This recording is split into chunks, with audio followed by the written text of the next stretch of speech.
मराठ्यांचं वादळ आता दिल्लीत धडकणार, मुंबईतील यशानंतर जरांगेंचा मोठा निर्णय।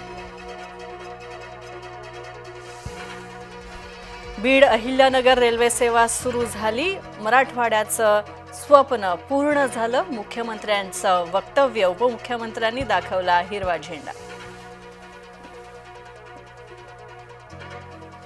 पंतप्रधान मोदींमुळेच रेल्वेचं स्वप्न पूर्ण झालं, मोदींनी 10 वर्षांमध्ये 21,000 कोटी रुपये दिले, मुख्यमंत्री देवेंद्र फडणवीसांकडून मोदींचं कोड कौतुक।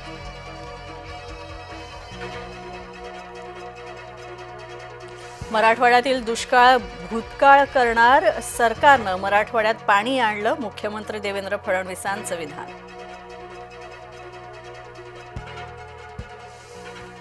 पंतप्रधान नरेंद्र मोदींचा आज 75वा वाढदिवस, भाजपसाठी मोदींचा अमृत महोत्सव एक भावनिक क्षण। देशभरामध्ये भाजपकडून विविध कार्यक्रमांचं वाढदिवसाच्या निमित्तानं आयोजन। मराठ्यांच्या विरोधात ओबीसी झाल्या आक्रमक, मराठ्यांच्या शासनादेशाच्या विरोधात हिंगोलीमध्ये ओबीसी मोर्चा। स्वर्गीय मीनाताई ठाकरेंच्या पुतळ्याची विटंबना निंदनीय, हा तर महाराष्ट्र पेटवण्याचा प्रकार, उद्धव ठाकरेंचं वक्तव्य।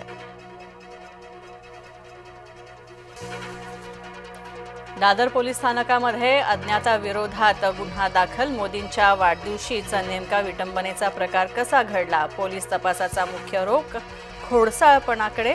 स्वर्गीय मीनाताई ठाकरेंच्या पुतळ्याची दुसऱ्यांदा झालीय विटंबना।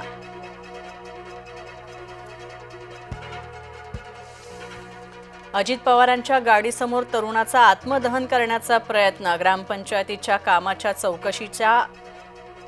चौकशीची शेखर थोरातची मागणी, बीडच्या नगर नाका इथली घटना। मराठा समाजाला आजपासून कुणबी प्रमाणपत्रांचं वाटप सुरू, हैदराबाद गॅझेटियरनुसार मराठा समाजाला प्रमाणपत्रांचं वाटप।